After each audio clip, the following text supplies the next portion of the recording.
Want to get the most from your iPad in 2023? You need to watch this video. I'm a big fan of the iPad, but I've never made any secret about the fact that I've struggled to fit it into my business and personal life consistently. Regardless of that, I do love it. And I think the reason that I love it is because I've built this kind of iPad tech stack. I hate that phrase, sorry. I've basically got loads of accessories that I've gone through and filtered down into a bunch that really make the iPad as useful as possible. And I think there's going to be something for everyone in this list. As always, I'll link to all of these products in the description, so let's just get on with it. First up, we have, you guessed it, Paperlike. Now, I know I'm a broken record about Paperlike, but that's for two reasons. The first one is because I genuinely love it and use it every single day, and the second reason is because they do support this channel. So thanks to Paperlike for sponsoring this video. Now, this is the Paperlike 2.1, which is firstly more like paper. Weird. I don't know how they managed to do this, but they've managed to make it feel even more like paper. And secondly, you can barely see it when it's on the screen. I stayed away from iPad screen protectors for years, actually, because I didn't like the way that they kind of dulled the colours and just made the screen look a bit rubbish. But with this Paperlike 2.1, like I say, you can barely notice it on the screen. It doesn't dull the colours. It feels nice, actually. I like the feel of that matte finish that it gives your iPad. But more importantly, if you use your iPad for writing, drawing, sketching, anything basically to do with the Apple Pencil, then I really encourage you to check out the Paperlike. And even better news, if you buy any Paperlike product now, you get their Digital Pro Planner completely free. It's perfect for your 2023 planning, and it gives you 10 different planners to work with. And you get yearly, monthly, weekly, and daily pages on which you can create to-do lists, set your top priorities for this year, take notes, and loads more. Now, this is a keyboard. I know it doesn't look like a keyboard. This is actually the case that it goes into. It's made by NuPhy, who make some very nice keyboards and stuff like that. And if I open this new Folio case, in here we have the Air60 keyboard. And this is a fully mechanical keyboard.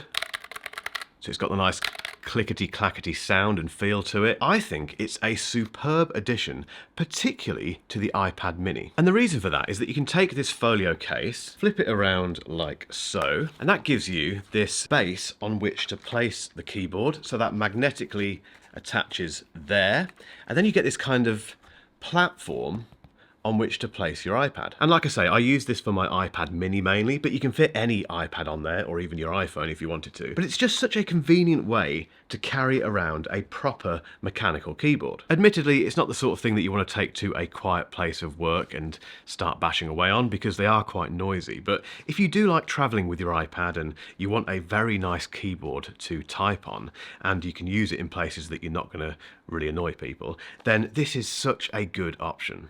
I'm in the process of setting up a little iPad Pro workstation at home. This is my home office, although long-term viewers of this channel may recognize it as my first studio. Now, I will go into this in more detail in a future video, but for the time being, I wanted to mention three iPad accessories that are in that setup. The first one is another NuPhy keyboard. This is the Halo 65. It's another mechanical keyboard. It's a bit bigger than the Air60 that I've just shown you, but it's just as nice to type on. It's got those backlit RGB lights and a halo effect that goes around the...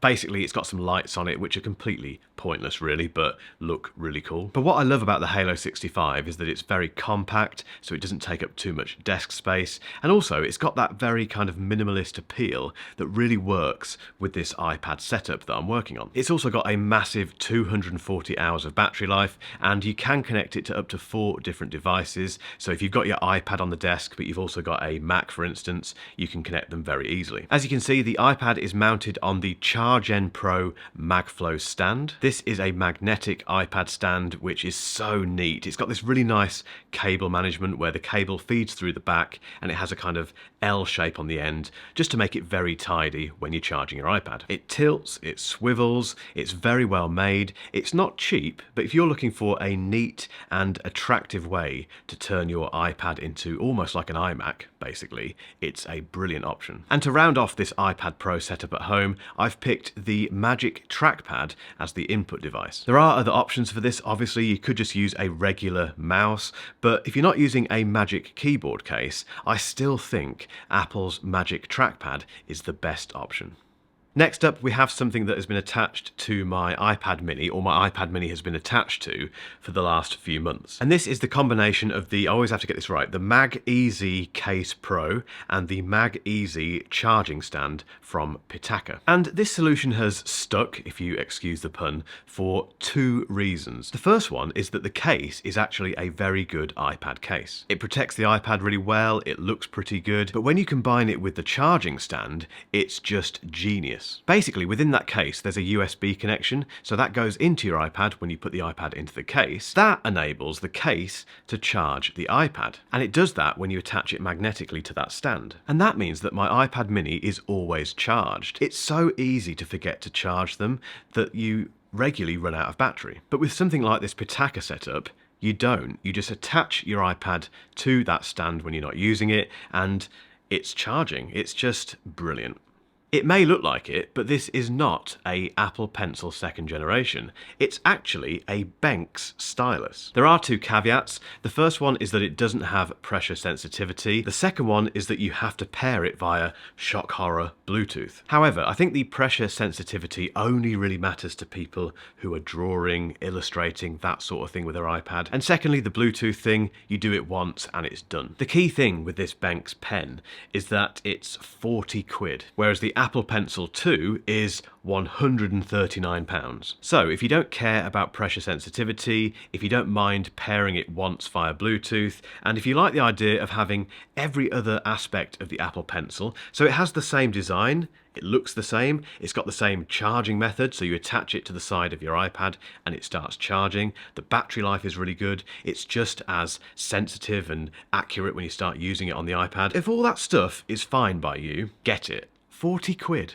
I've shown you two magnetic iPad stands in this video so far, but neither of them are particularly portable. This one is. And again, this is made by Benks. So just like every magnetic iPad stand, you attach your iPad to that section there. Very easy. It swivels around like that. It's got this base here, which allows you to set it on the table and swivel it around like that, which is really good. But the key thing is, it flattens like so. So you can pop that in your bag and take it to your favourite coffee shop, take it to a client meeting. And this is designed for the iPad Pro, both the 11-inch and the 12.9-inch version, but it also works with the 4th generation and 5th generation iPad Air. It's also a bit cheaper than the two iPad stands I showed you a moment ago, and I love it. It's great. The 10th generation iPad that was launched in 2022 is just weird. I still can't work out who it's for, but it also saw the launch of this, which is Apple's best version of the Magic Keyboard. And this is for several reasons. The first one is that, as you can see, it's detachable. So once you've got your iPad attached, it performs like a normal Magic Keyboard, so it keeps the iPad nice and safe, but you can take the keyboard off, like so, which gives you this, well, it gives you the iPad as an iPad without the keyboard and keeps the back protected. The other really cool thing about this is that it has a very Microsoft Surface-like kickstand. So you basically flip that out. It's very similar to Microsoft, this is, Tim, but we'll let you off. And lastly, we have a function key row at the top, which is something missing from the Magic Keyboard, which has been around for ages. So basically, although this is only compatible with the weird 10th generation iPad, if this is the way Magic Keyboards are going for the iPad, bring it on. The next iPad accessory isn't actually technically an iPad accessory, and it's probably the most boring thing on this list, but it's also the most practical. The reason it's not an iPad accessory exclusively is because it's a charging cable, but it's a charging cable with a very neat trick. Firstly, it's got 3 different charging methods: USB-C, which is compatible with new iPads, Lightning for old iPads, and then micro USB for other stuff. It's also 100 watts, which is fantastic, but more importantly, it has this little puck thing, which if I pull both ends, you have a much longer cable. Pull it again like that. It retracts, goes into its little hockey puck thing, and it's just a very, very neat way to charge your stuff. Once again, this next accessory isn't exclusively for the iPad, but if you're going to buy an iPad, or if you've got an iPad and you want the best possible and the most convenient sonic audio experience, get yourself a pair of second generation AirPods Pro. They sound better than the first version, have a better case, which has got this nice lanyard loop thing and also a proper speaker in it so you can find it easily. Much better noise cancelling. The transparency mode is just epic. They're still not the cheapest noise cancelling earbuds on the market, but if you're a regular iPad user and you want the most convenient and best sounding pair of earbuds for music, FaceTime calls, etc., there's no competitor. I hope you found something of interest in that list of iPad accessories for 2023, but if you think I've missed something, let me know in the comments. And if you're thinking about upgrading your iPad this year or buying your first ever iPad, keep watching for my full buying guide.